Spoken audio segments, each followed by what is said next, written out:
Dan di video kali ini saya ingin berbagi sedikit informasi mengenai salah satu pendekatan dalam psikologi, yaitu pendekatan humanistik untuk memahami tingkah laku manusia. Tapi sebelum itu, apakah teman-teman pernah mendengar mengenai humanistik? Untuk memahami lebih lanjut, yuk kita simak video ini bersama-sama. Nah, teman-teman, jadi pendekatan humanistik adalah cara kita melihat manusia sebagai makhluk yang ingin tumbuh, belajar, dan menjadi versi terbaik dari dirinya sendiri. Setiap orang punya motivasi alami untuk berkembang dan menjalani hidup yang bermakna. Berbeda dengan pendekatan lain, pendekatan humanistik tidak melihat tingkah laku manusia hanya sebagai hasil dari kebiasaan atau pengaruh dari lingkungan, seperti pendekatan dalam behavioristik. Contohnya nih, kalau ada anak yang rajin belajar, itu bukan semata-mata karena ia ingin diberi hadiah setiap kali mendapatkan nilai yang bagus. Bisa jadi, dia belajar karena memang ingin memahami sesuatu dan merasa bangga saat berhasil. Humanistik juga tidak selalu setuju dengan pendekatan psikoanalisis yang mengatakan bahwa tingkah laku manusia berasal dari konflik atau pengalaman masa lalu yang tersembunyi. Misalnya, saat seseorang mudah marah, itu bukan berarti pasti karena masa buruknya kecil. Bisa jadi dia marah karena sekarang tidak merasa dihargai atau tidak didengarkan. Hal ini merupakan sesuatu yang mereka sadari dan mereka ingin perbaiki.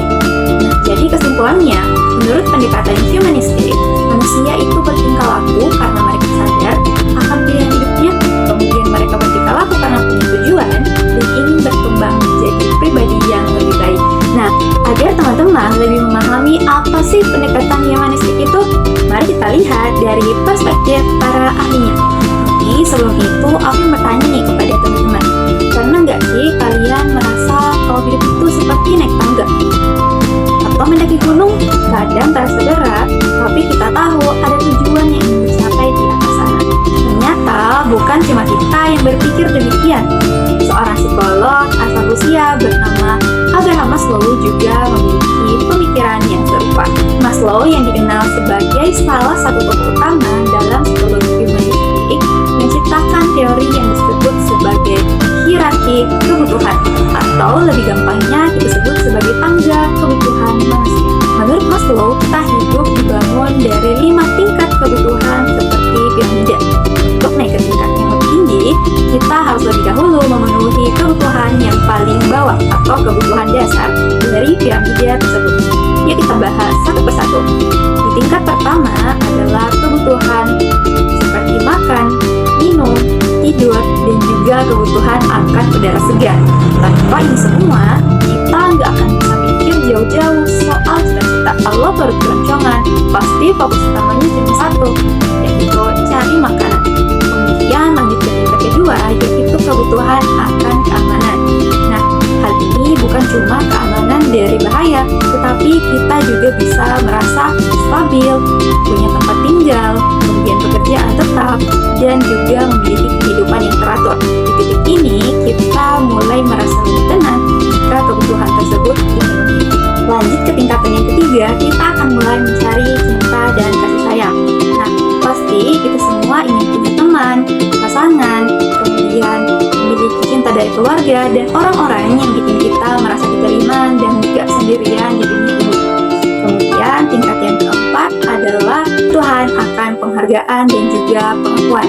Biasanya ini dikenal dengan sebutan self-esteem. Nah, kita pasti ingin dihargai atas apa yang kita lakukan, baik oleh orang lain maupun oleh diri kita sendiri. Siapa sih yang tidak senang dipuji karena kerja kerasnya? Pasti semuanya membutuhkan hal tersebut. Dan di tingkat kelima, kita akhirnya sampai pada puncak piramida tersebut, yaitu aktualisasi diri. Ini adalah tahap terakhir ketika kita benar-benar mengenal diri sendiri, tahu apa yang kita cintai, dan melakukan hal-hal yang bikin hidup kita terasa lebih bermakna. Disinilah kita jadi versi terbaik dari diri kita sendiri. Bukan karena ingin dipuji, tapi karena memang itu yang membuat kita bahagia. Gimana nih teman-teman? Udah paham sama teori hierarki kebutuhan Maslow? Kalau sudah, ayo kita lanjut kepada teori dari Carl Rogers. Nah, Jika Abraham Maslow berbicara soal kebutuhan hidup yang bertingkat, maka Carl Rogers, tokoh besar lainnya dalam psikologi humanistik, lebih menekankan pada bagaimana manusia bisa tumbuh menjadi pribadi yang sehat, bahagia, dan seutuhnya. Menurut Rogers, setiap orang punya dorongan alami untuk menjadi lebih baik dan berkembang. Ia menyebut proses ini sebagai aktualisasi diri. Mirip dengan Maslow, tetapi pendekatan Rogers lebih personal dan penuh dengan empati. Agar seseorang bisa berkembang dengan baik, Rogers percaya bahwa lingkungan sekitar memegang peran yang penting. Nah, ada 3 hal utama yang dibutuhkan seseorang dari lingkungannya. Pertama adalah penerimaan tanpa syarat.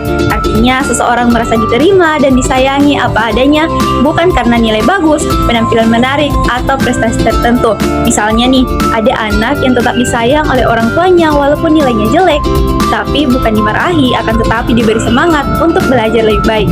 Kedua adalah empati. Ini bukan cuma soal mendengarkan, tapi benar-benar memahami perasaan orang lain dari sudut pandangnya.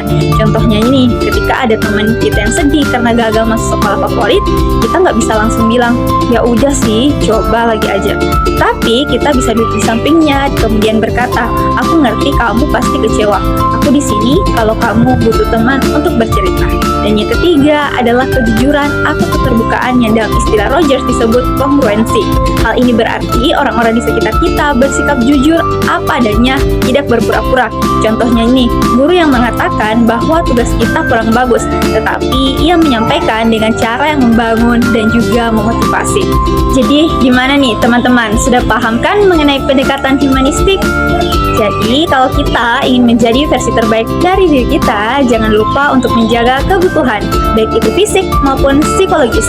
Dan ketika kita berinteraksi dengan orang lain, coba deh lebih banyak memberi empati, menerima mereka apa adanya, dan jujur kepada mereka. Siapa tahu dengan sikap tersebut, kita juga bisa membantu orang lain untuk naik ke tangga kebutuhan kehidupan mereka. Dan itulah materi mengenai pendekatan humanistik dalam ilmu psikologi untuk memahami tingkah laku manusia. Saya Lutfi Ramadhani, pamit undur diri. Wassalamualaikum warahmatullahi wabarakatuh. Bye bye guys, see you in next video.